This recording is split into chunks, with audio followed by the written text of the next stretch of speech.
Good morning, guys. So today I am going to read out of 1 Samuel chapter 15, and I'm going to read verses 22 and 23.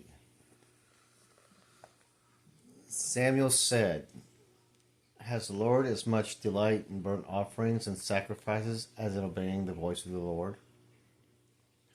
Behold, to obey is better than sacrifice, and to heed than the fat of rams. For rebellion is as the sin of divination, and insubordination is as iniquity and idolatry. Because you have rejected the word of the Lord, he has also rejected you for being king." Now, this was Samuel's response to Saul after Saul defeated the Amalekites. Saul was supposed to destroy everything of the Amalekites. The people, all the people, and all the livestock.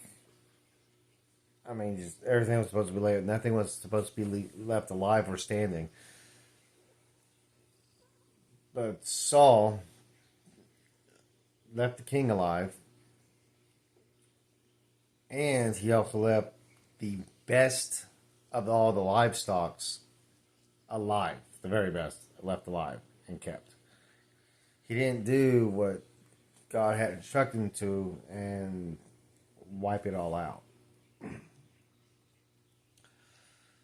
So Saul gets told this by Samuel because in reality, God just wants us to obey him. He wants our love unconditionally, and he wants us to worship him. God could care less in this time, and well, even today, about any sacrifices we make. He wants us to obey him. So I guess the best analogy to our day and time would be our tithing, I guess, would be the closest thing to sacrificing.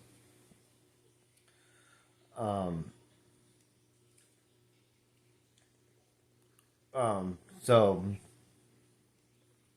if you have the money to tithe, like you usually do every Sunday, but the Lord tells you to use that money to help somebody out in need,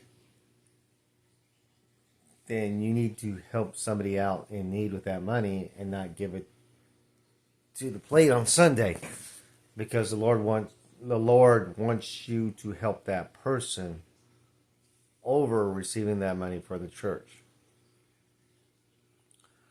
Or,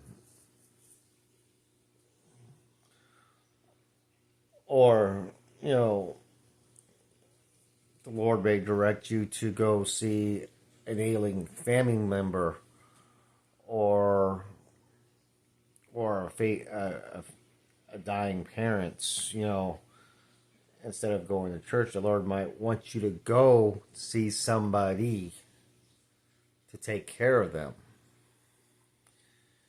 And so, even though you might not go to, if you obey him and go do what he wants you to do, as opposed to, well, I'm just going to go to corporate church because that's what I'm supposed to do, that's not going to make God happy. God will not be happy because you disobeyed him, because, one, you are basically telling God you know what's better than what he does, and that's never the case.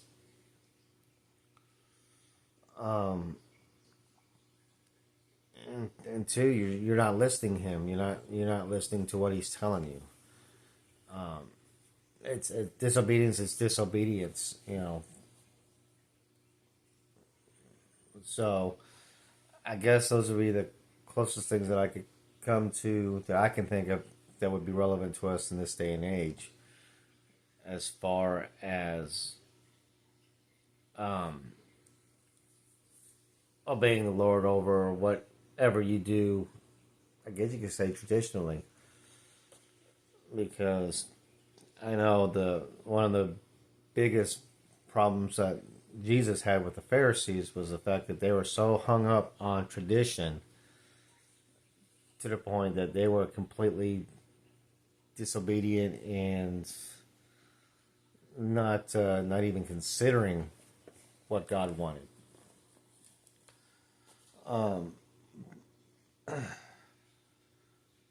But whenever we rebel against God by not listening to Him, not doing what He tells us to do, we're being insubordinate to Him, and that's a sin. We're placing whatever we are doing as opposed to what He's saying. We're putting that thing above Him, which becomes like an idol, and that's where Samuel comes with the idolatry. But all that said and done, because Saul had disobeyed God in such a way, God had decided to rejected Saul as being king over the Israelites. In fact, I think somewhere in the chapter of God was remorseful that He made Saul king over the Israelites, because Saul turned away and stopped listening to God and started doing things on his own judgment, because either he thought it was better, his decision was better than God's, or two, Saul was very fearful, I think, of how the Israelites looked upon him, or fearful of what they might do if he didn't want to do what the people wanted him to do. And there we go again.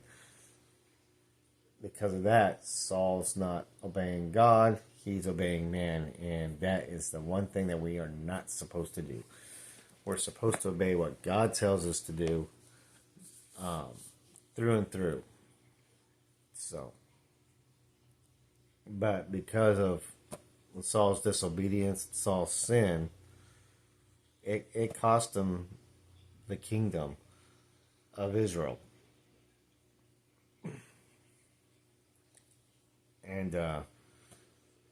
And his kingdom was given to somebody else, which of course we know is David. So the question for you today, I guess, is it worth losing everything for you to not listen to and to not obey God? Because I know for me, it's not. And the sad part is, I know I'm going to fail at that every day in some form or fashion. And I just pray that He forgives me every time I falter. And I pray that He also helps me learn from the mistake I made, so that I don't do it again. Anyways, I love you guys. And y'all have a blessed day.